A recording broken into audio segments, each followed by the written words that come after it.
And Madam Clerk, you could call the roll. Allers, Present. Arbleton, Here. Joe, Lester, Here. Michael, Neely, Schwartz, Here. Spencer, Present. Spicer, Present. Young.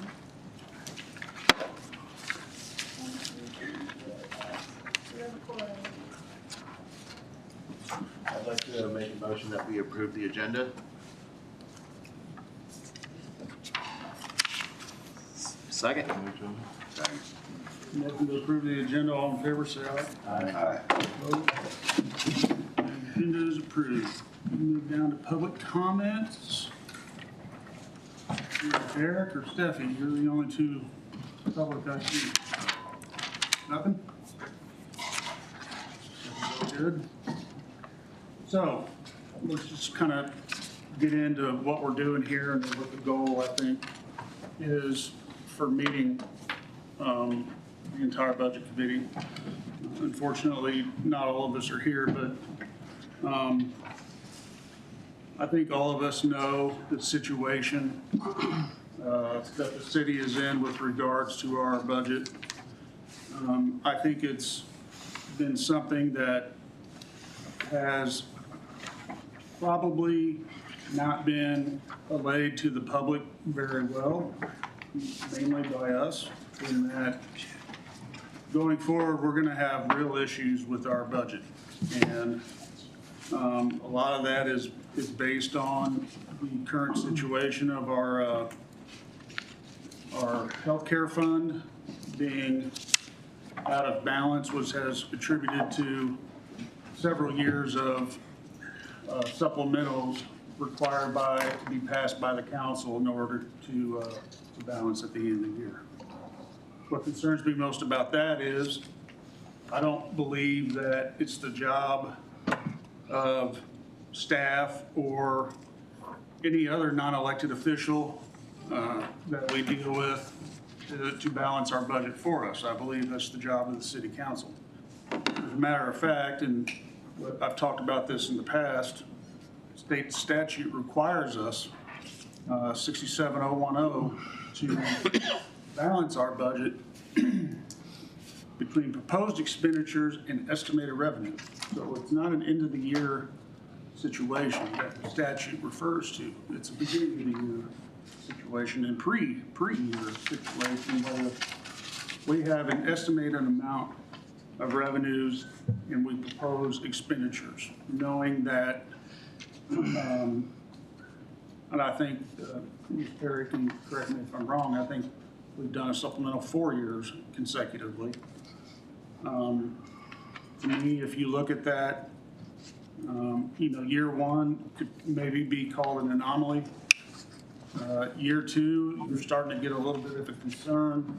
Once you crawl into year three, you're starting to see a trend. In year four, you're starting to have a problem, a real problem with revenue not being able to cover the shortfall. We've seen in the past large vacancies that have helped to cover the healthcare shortfall. And we're not really seeing that anymore. We have staffed up around here, which is a good thing. More staff means more services for our community. And so I think it's important for us to come together as a committee and as a council, even though 3 of us are on our way out. I think it's never too late. We're already creeping up on halfway through the fiscal year. And I think it's important that we bring to light the exact situation that we're in, because to not fix it will have devastating repercussions on services offered by this city and personnel employed by this city. And so I think it's incumbent upon us to get together to talk about what the shortfall is and the ways to fix it. To me, there's only 2. You increase revenue or you make cuts. And so I think that's a discussion that needs to be included in this talk. As far as how we're going to proceed here. I think it's best that we lay out what the issue is. And then my preference would be to go department by department, starting with the ones that have the most impact with regards to how Ms. Perry and myself and the city administrator came up with the numbers, which is along the lines of the administrative chargeback that we see paid by the departments back to the general fund, and by how we decided and voted on to allocate our last supplemental by department. And so that seemed to be the most consistent way. That's not the way that I'm recommending that any of these cuts happen, but it's a way to put a number with a shortfall number and have each department give us an impact statement on what those kind of reductions mean to them. So, with all that being said, does anybody have a question?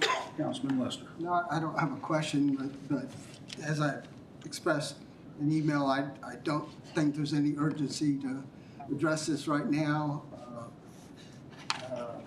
Cited in state statutes, you left off, this need estimated revenues to be received plus any unencumbered balance. We currently, with present, have 1.5, almost more than that, beyond our minimum in our fund balance for the current year. So we certainly have unencumbered balance. We don't know really what our overrun will be this year. Like you said, we've had overruns. Speak up. We've had overruns, but this past year we expected to be more than $1 million, and it came out to be $750,000.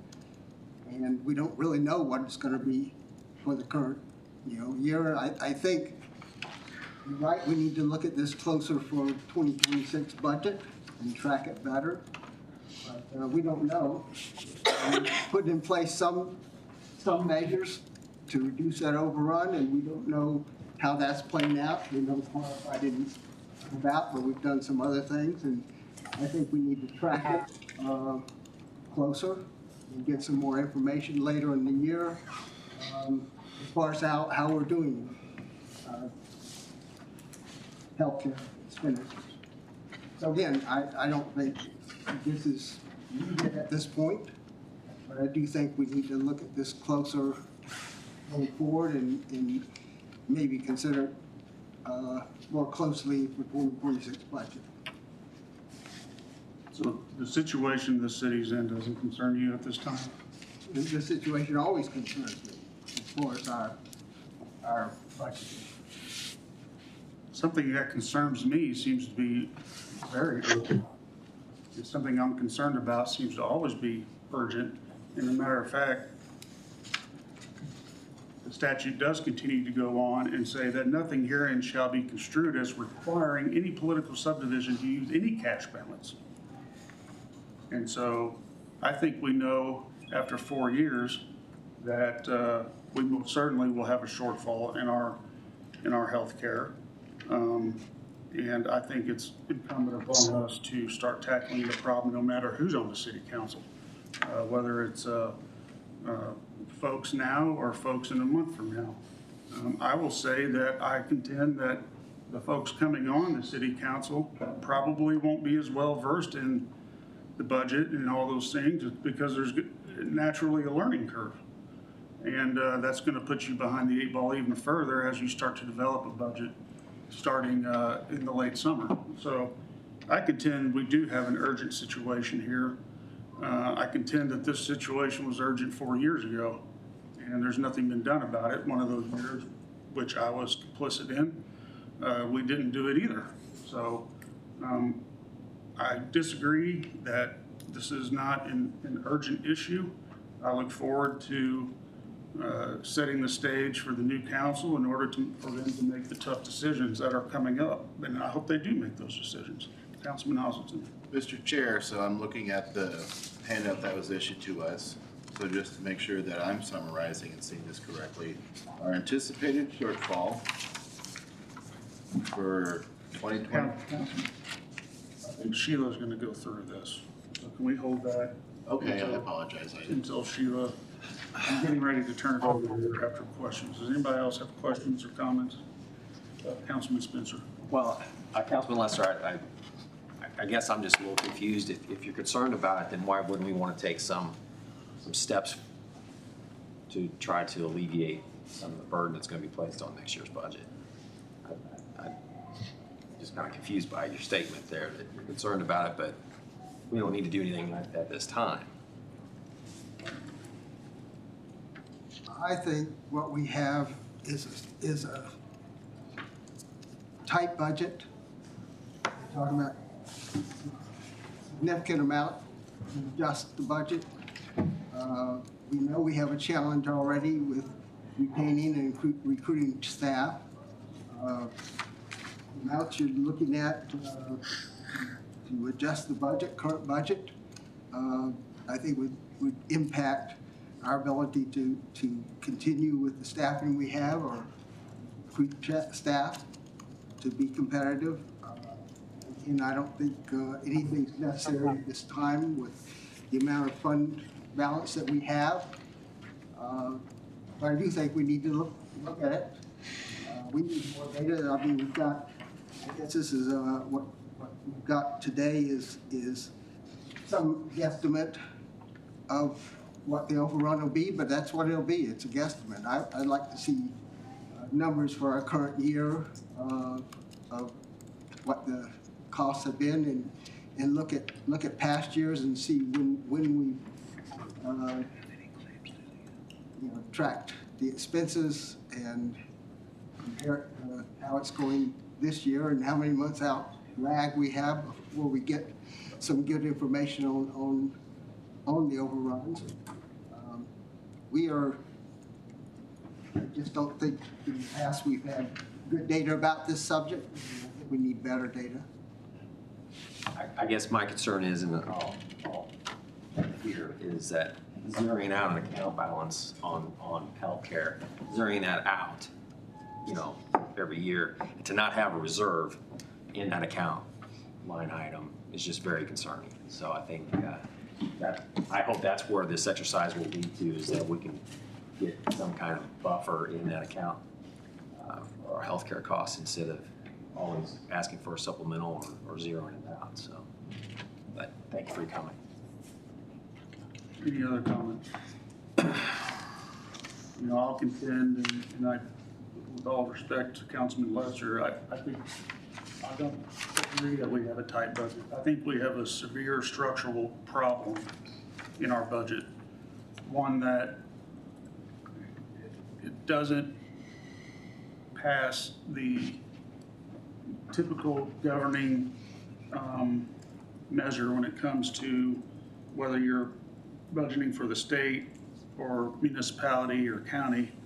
We're all required to balance our budget, and we know, and we can say we don't know, but we know that there's going to be a shortfall in our healthcare program, and that to me is not a tight budget, because we know that it's going to be required that a supplemental be passed. And so, yeah, we don't know what that exact number is. 2 years ago, it was $2.4 million, which is twice what we're looking at in this exercise.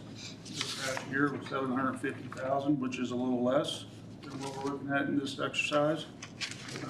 I based it upon what our best estimates were with the quantified contract on the amount of savings. That's not scientific by any stretch of the imagination, but I think it's a good jumping off point to at least have a discussion about what we're dealing with and what the public should know about the finances of our city. Because when you pass a budget that you say is balanced and it's not, I think that leads citizens in this city to believe that everything looks good. Well, it doesn't. I looked at the state daily general revenue today, and sales tax is negative 1.41% year to date. So we can see that there is a trend of state or sales taxes not coming in on the state level. That usually trickles down to the municipalities over time, and I think we're going to start seeing a lot less revenue on the sales tax side moving forward. So with that, I guess, Sheila, I'll turn it over to you to kind of walk through what you've handed out and just kind of take us through maybe over the last 4 years how we've dealt with it, and just a kind of a 30,000 foot level of here's the situation with regards to the healthcare fund, and here's how we dealt with it through those years. So I'll just turn it over to you. So let's start with what the supplemental appropriation has been through the course of this. We went from fiscal year 16 to 19, and there were no supplemental appropriations that were done for the self-funded health insurance. In 2020, the supplemental was $125,000. 2021 was $350,000. 2022 was $1,227,000, and 2023 was $2.4 million. We did have a lesser supplemental in the prior fiscal year that council just approved not all that long ago for $750,000. So you can see there how things are changing over time, and I do know that based on that $2.4 million that we did as a supplemental in 23, there was a little bit of extra funds left in the budget at the end of 23, which helped with bringing that supplemental for 24 down to $750,000. I'm sorry, could you repeat that 2022 number? 2022 is $1,227,000. And how much was left over from 23? I don't have that information on my sheet, but I think it was $250,000. So those are the figures for the supplementals. So what I passed out to you on the first page, on the left-hand side of that page, these are figures that were presented to council when we were originally discussing health insurance information. Right after we kind of transitioned to McGriff as our broker, we put together some anticipated figures as we were talking about what rates should be for employees, things like that. So on the left-hand side, these were the original anticipated funding amounts. They were based on 2025 rates, but they were based on the 2024 enrollment. So what you've got there are the total contributions for employee and employer. Those were the amounts that everybody was kicking in. The 2025 projection is the number that came from McGriff based on the historical data that they were able to pull for us, which left a shortfall of $1.6 million. Of that, we anticipated that the quantified savings were going to be $1,120,000. And then council also made some modifications for those that opted out of the city's health insurance during the 2025 budget. And essentially, that was calculated, that $225,000 was calculated on 73 employees not taking city health insurance, reducing the benefit from $686 per month to $343. And then we were conservative with that figure and used 75% for 12 months. So that's how we came up with the $225,000, and the anticipated shortfall there was $257,000. We weren't able to recoup the entire amount into, what our cost contributions were. We did increase premium amounts for employees, and so this we felt was at least a step in the right direction. So what you have on the right side of the page is actually the same funding rates, 2025 funding rates, and it's based on our actual 2025 enrollment that would have occurred effective January 1st. So we have a few more contributions in there because we do have more employees that are taking out the health insurance. That projection stays the same, and that leaves a difference of just under $1.5 million. I removed the Quantify holdings amount since we are not utilizing Quantify, and the opt-out waive is now based on 84 participants in 25 at $343 per month. So we're anticipating a shortfall of $1,151,000. That's based on current enrollment. It's based on current rates that both the city and employees are paying. And it's based on the reduction that was approved by council for those that do not participate in health insurance. That's your first page. Do you want me to answer questions here, Chairman? Any questions? Sheila? The only thing I want to say is we will be stopping at 1 o'clock. I did fail to mention that. Some of us still work around here. Jeff, Scott, Lester. So at 1 o'clock, we're going to stop. If we need to meet tomorrow, we'll go ahead and do that too. Second page that you have before you. Based on the quantified savings that we had originally anticipated of $1.1 million, this is broken down by department, by fund.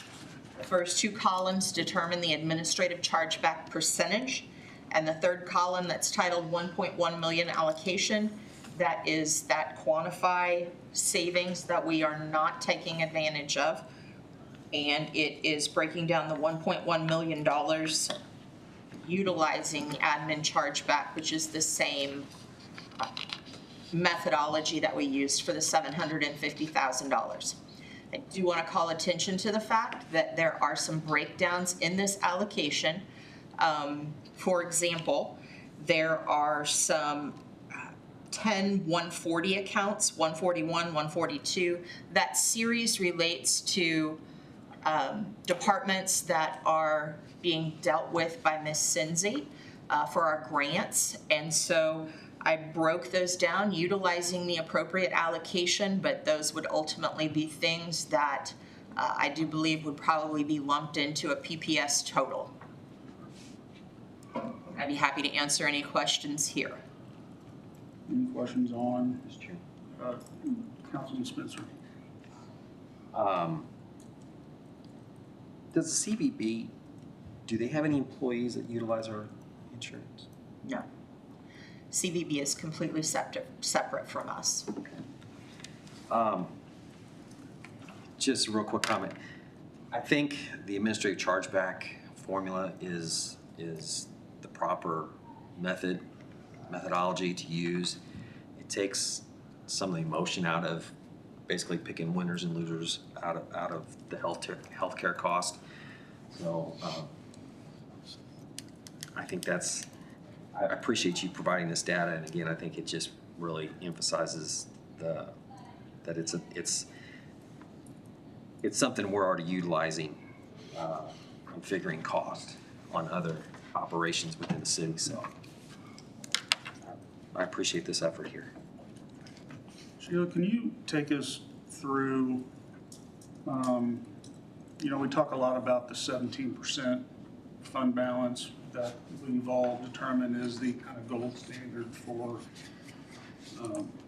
I think most of the major accounting associations have determined that to be kind of a good number. Kind of take us through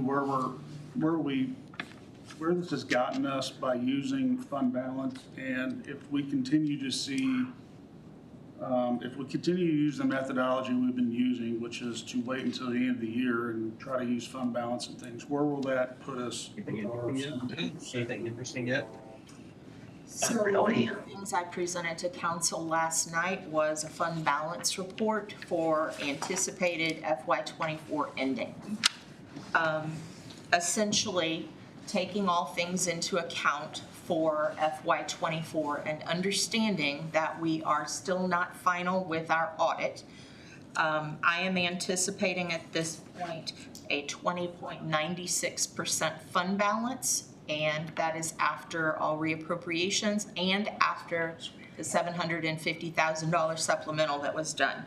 Essentially, that equates to $1,576,000 over the 17% fund balance that we have. The problem that you're going to run into is that fund balance includes all collections that are over the budget, all revenues that were over budget. but it also includes any unexpended budget authority that was adopted in the budget process. We are currently at a point where, because we have been very conservative and cut the budget in some aspects, we do not have as much an unexpended budget as we have in the past. I think for '24, once everything was cleaned up, there was about $35,000 of unexpended budget left across the general fund. Additionally, we have increased our revenue projections over the years to the point where we are now going to have to pay very close attention to how those revenues are coming in. And sales tax is a really good example of that. We have budgeted in '25 more sales tax than we collected in '24. And while that is what you hope happens, an increase of your revenue, we have continued to increase our projections for sales tax to the point where now it kind of is questionable with the trend that we are seeing as to whether or not we're going to be collecting as much as we budgeted. And that was something I also presented last night, if you recall. The general fund sales tax collection was a very, very small amount over the last couple of months over budget, but the other three sales tax were under budget. So again, something that's going to have an impact on that fund balance that you are able to grow every year. It's growing at a smaller pace, much smaller, but at the same time, we are seeing that the supplemental appropriations are continuing for the self-funded health insurance. And if that is the intention, you are at some point in the very near future going to hit a time frame where you have to go below the 17% in order to fund the self-funded health insurance. Is that what you were asking for, Mr. Chairman? It is. And so let me ask you this. Of the supplementals you laid out from 2020 to 2024, what percent of those supplementals, and you probably don't know it exactly, but if you could just, I hate asking you to guess, but what percent of that is directly attributable to healthcare, to our healthcare program? 100%. Yes. So the supplementals that were done over all of those years that I talked about were supplementals to get the self-funded health insurance fund out of a negative balance and back to zero.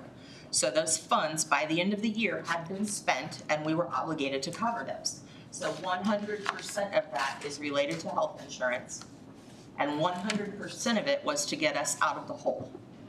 We have any of those years that required supplementals, there was not extra money put in there so that there was a fund balance. And that really goes against any best practice that's recommended by the GFOA, which is one of the reasons that the general fund has a 17% balance in our financial policies, and the enterprise funds that don't require a subsidy from the general fund have a 10%. It's because the recommendation, best practice, is to have 2 to 3 months worth of expenses as a fund balance in every fund that you have. So I did some quick math, and my math may be off, but according to my quick and dirty here, we've spent city funds of $4.842 million since 2020 on supplementals directly attributable to Ms. Britt. healthcare. And Yeah. because of that, give me some examples of what else you could. You know, they're no worse than the rest of them. I'll ask you. Anything related to the general fund. Roads, Pardon me? roads, Yes? police cars, Yes? fire equipment. Yes? In the new pavement, tell them they're done. In our planning division. Yes. Shut down. So all of that we could have used. They are done until we have a meeting, and I consider very basic core functions of government, which is public safety and infrastructure. Any But none of that- operations? In operations, but Yes. none of that has been able to be used because all of this, almost $5 million has had to go to employee healthcare. Yes. Councilman Spencer. And I've been reading some publications as they're increasing their recommended fund balance from 17 to even some jurisdictions are going 21 to 22%. So I mean, you know, that's concerning there too. But Councilman Howard. The thing that just kind of that's bothered me for just coming into the city council and going through how the budgeting and all that goes is that it seems like we've had to, over the years, rely on the people to overspend and over collection of taxes to maintain the appropriations for just the healthcare, not just our 17%. So it's going to be I think it goes along with the Mayor's Fitzwater's idea for what he wants Jeff City to do is to grow a little bit, because we've been just dividing up the same pie and shuffling how big we're cutting the same pie up and moving those pieces around. That was a concern of mine for all along, is that we are relying on people to overspend, that we collect over taxes, because at the end of the year, it seems like we had to scrape up whatever, and that's probably where most of that came to every year. So that's always been discerning. What happens when those revenues start to flatten out and all that as we, progress through the next few years coming up, because you never know when a recession or the state of the economy we had over the last 4 years is taking effect and what it's doing to us and all that. So those were my concerns going into all this. And then we didn't have the administrative chargebacks, I think, is a great idea on how we do that.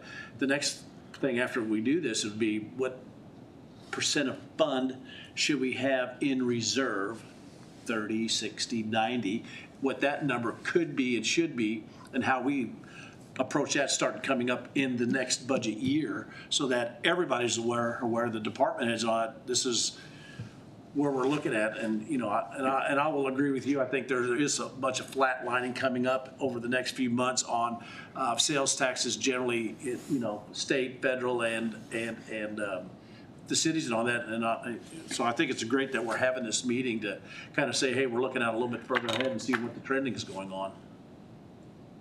Thank you. Councilman Lester. Most of what I've just heard from the comments is that, yes, we have a healthcare cost issue that we need to address. It doesn't need to be addressed in the budget, but, it's no matter how we address it, yes, those money could have been used for other public services and things that we need.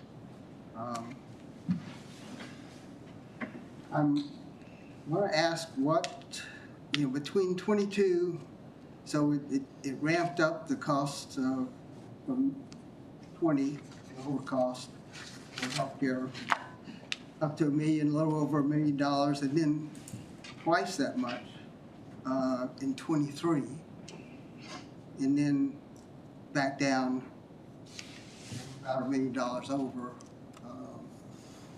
24. What? Do you know why it ramped up so much in 23? The claims dramatically Primary costs increased. for health insurance is claims. In that 1 year? How's that? And remember, you're looking at, Why did it come back the down? supplementals. Yeah, this is supplemental. So that is a draw, so when we have those high claims years, the hopefully fund balance in the health trust fund gets drawn down. And you hope to make, anywhere from 5 to 10% every year. And we're actually in the hole, so we're never able to add to that fund balance. So what you're seeing is a drawdown of that fund balance, it going to zero, and then now we're just feeding it. But it's claims driven. Okay, it's claims driven, and then we took some actions in 23, between 23 and 24. We have no control over that. Those are the claims that are actually processed by That was all health about insurance carriers. Claims, that reduction was from claims. We don't, and we really don't know what the current year is going on. 23, we ran the program as normal. 24, I think we did have a rate increase in 23. The rates were increased a little bit. Probably because that would be when we went to a different carrier. Yes. So we switched carriers, Okay. hopefully to drive down the claims cost by, lower cost. Raise rates, and then in 24, 24, we've done, we raised rates by 10%. We did a reduction in the cafeteria plan. right, so most recently we did that. Yeah. And so, do we know what impact that's gonna have? It's on that first sheet is the estimate. The second column on the first sheet is our current The 345, expectation based on estimate.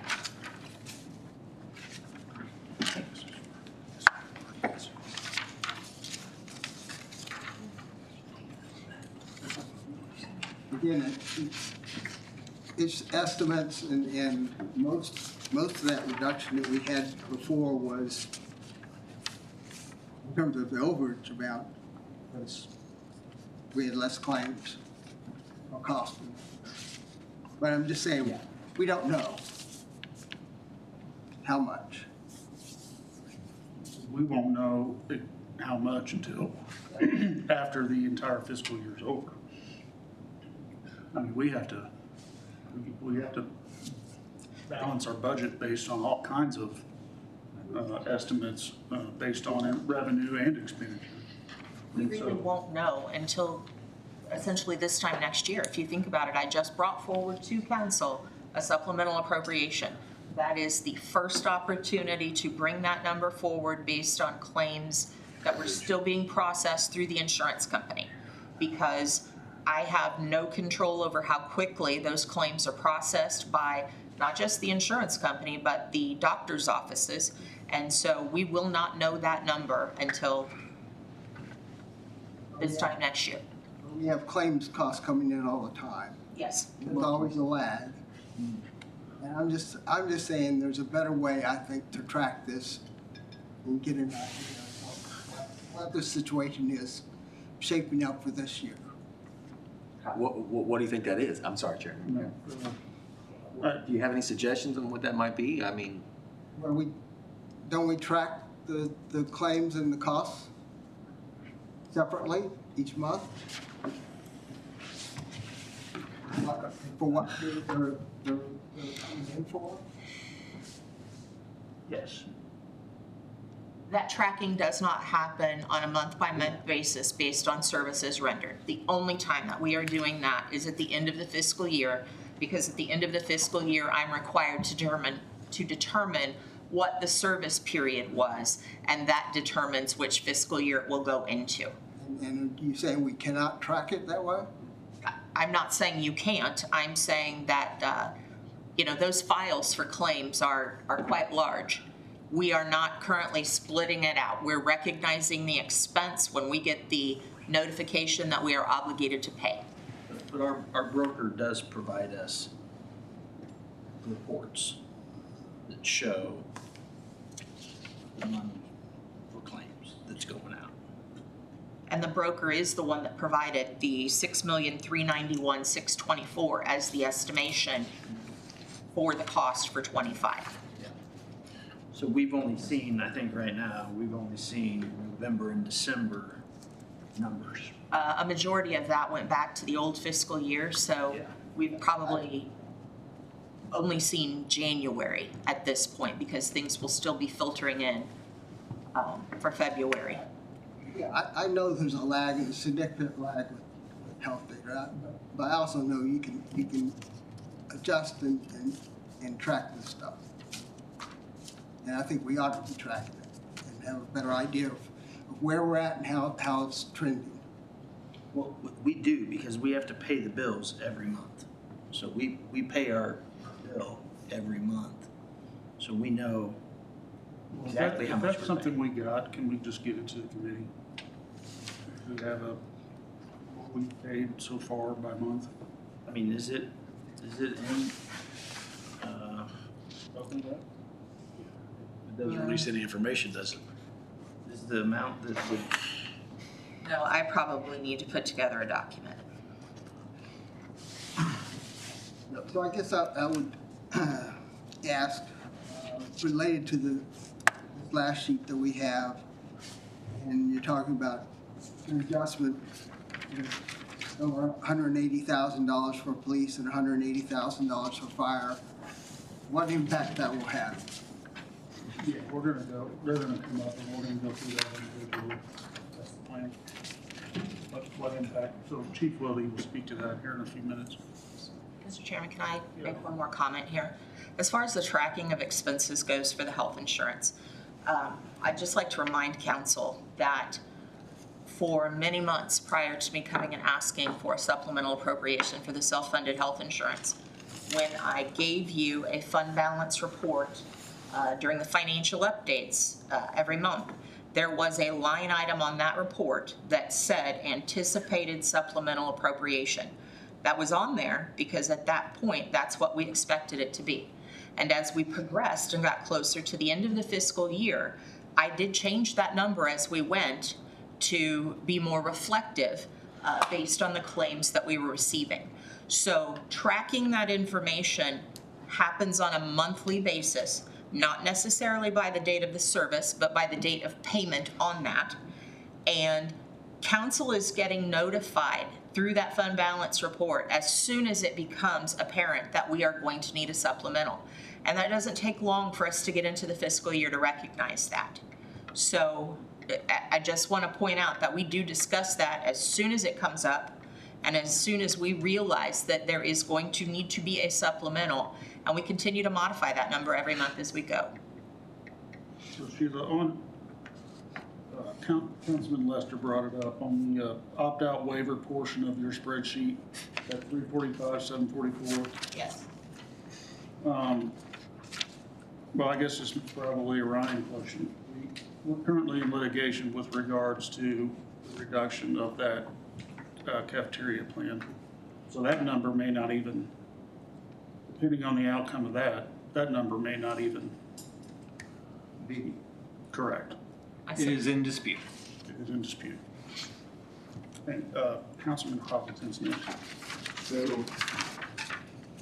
the whole gist of this meeting is that we're hunting down $1.15 million to make up for the shortfall.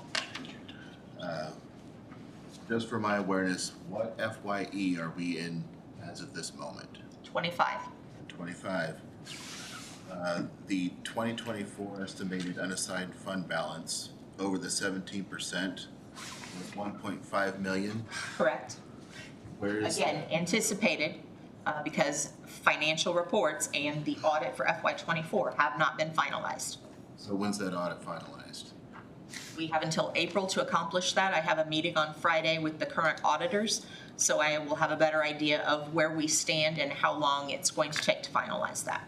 So would a possible solution after that audit, if our estimate is true and it materializes, could this 1.5 million be used to cover this since it's unassigned and it's over the 17%? I believe that could be an option from council. That sounds like the best option instead of cutting into our departments. And then we can make a policy that reflects what we want to do to address this in the future so that we have a standard practice every single time. Well, here's the problem with that. That's what we've been doing.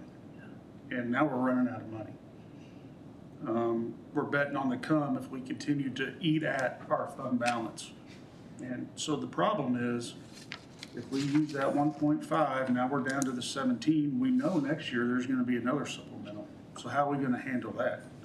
We also know that we put a program in place this year, try to save money on our health care, and that, what happened there happened. And so these are things we've already tried. And my hesitation with continuing to use fund balance is that sooner or later, there's not gonna be any. And so we have to have a plan now to balance the shortfall we have now, instead of just year over year asking Sheila or members of the departments to, well, let's just slow down a little bit on spending, because I think the people of this city deserve the services that we have budgeted. And we've already seen that we've basically shorted citizens of this city $5 million over the last 5 years of what could have been a myriad of things, including miles and miles of road overlays and fixes to equipment. Chief's been fighting for police cars for years. I know there's an endless need for fire equipment. I think that's a dangerous way to budget in government, is just to keep relying on perceived overpayments, and because sooner or later, sales tax is going to drop, and that's a situation we need to deal with now. Mr. Chair, while I hear what you're saying, we can't always continue betting on having extra money in the future. This is based in reality, and it is extra money that we do have that exists. And I fail to see the benefit of cutting $300,000 into our first responders' budgets to cover this. We're not doing that. What we're doing in this situation, we're setting a stage and letting the public know that we have a severe structural problem in our budget. And sooner or later, it's gonna have to be dealt with one of two ways. Either we're gonna have to increase revenue, or we're gonna have to make cuts to services that the city already does. The object of this is to have these folks, and Councilman Lester spoke to it, come up and give us an impact statement. We do impact statements all the time at the state with regards to cut scenarios moving forward. If you were to have to cut $1 million from your pharmacy program, what's the impact of that? So we're not telling the public here that we're cutting $300,000+ from. I thought that this policy. allocation on the admin charges was the proposed plan of, hey, this is what's getting cut to make $1.1 million. What it is an impact study to show what services, based on allocation of the administrative chargeback fee, what services are in jeopardy. We don't have some sort of either increase in revenue or a fix in the structural problem between expenditures and revenues. So then this reflects the potential threat to those departments if we don't address this. I'm not so sure how we would implement mid-year cuts without bringing back the budget. And I don't know if that's even possible, because we are well out of the window of doing the motion to reconsider. So I think all this is somewhat hypothetical at this time, but sooner or later, we're gonna have to pay our bills, and we're not gonna have money in the bank to do that with. Any other discussion? Sheila or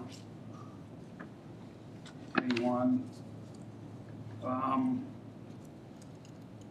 kind of hesitant to go ahead and get into how long are you gonna take, Chief?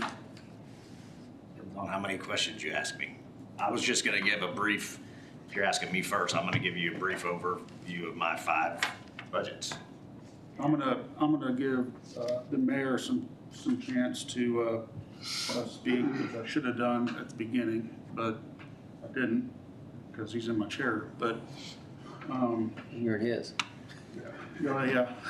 He finally showed up. But why don't we hold off till tomorrow? And we'll that way we'll kind of set the stage for starting to go through these individually. We talk about the potential impacts moving forward. And I'll go ahead and turn the floor over to Mayor Fitzwater. Well, thank you. I appreciate the opportunity, and I'll try to keep it brief, but I think the comment was made, why didn't we get to this discussion sooner? And I think some of the reality is you've got to have the right people in place to be able to get to this point where we have this discussion on the front side versus every year on the back side. So I appreciate you, Chairman, taking the initiative to force us to the table to have these very difficult discussions. it's true, we have been talking about doing this for a long time, but you have to have the people that are willing to actually take the lead, take the charge, take the bull by the horns, and force the discussion. We have talked about the budget crisis here, and I think our health insurance brought it to light much quicker than anticipated, but many of us have been saying difficult times coming. One thing I'll say about health insurance, I've never heard from any of these tables, any of these seats, comment about restricting our health insurance for our employees. We have always spoke that it is an important piece of what we provide to the employees. My challenge would be to counsel, those that will be remaining and those coming in new, that the decisions you make at this table are very difficult and they're long acting. If those that are here 5 years from now sit and we have another $5 million shortfall, those that recall can look back and say, we made a legitimate attempt to try to forestall that, and to have allowed that decision to get outside and not be acted on by this council. I mean, we took a lot of time in looking at options, and health insurance is one of those things that's outside of our control. Whether we buy dump trucks, sometimes we can push that down the road, but that blows up on us. Whether we buy police cars, fire trucks, some of those things we can push down the road, but health insurance is one of those things, if it happens, we have to pay for it. And there are gonna be difficult decisions coming in the future.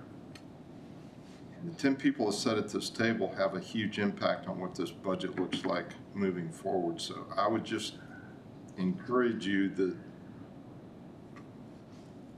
there's gonna be a lot of frustration if we don't get it under control and a legitimate matter for every person that's covered. We're going to have to make these even more severe cuts that are going to impact our citizens. So I guess my comment is I appreciate you forcing this discussion and forcing us to have it. I know we've got some colleagues that aren't here. You know, I'm not chastising them. I missed the meeting last night. Life happens, but I hope that we can keep 10 people engaged in the discussion, because it's going to get ugly before it gets better anytime you're arguing over dollars and scarce resources. So thank you. Any other comments before I'll accept a motion to adjourn? Motion to adjourn. All those in favor say aye. Opposed? See you tomorrow.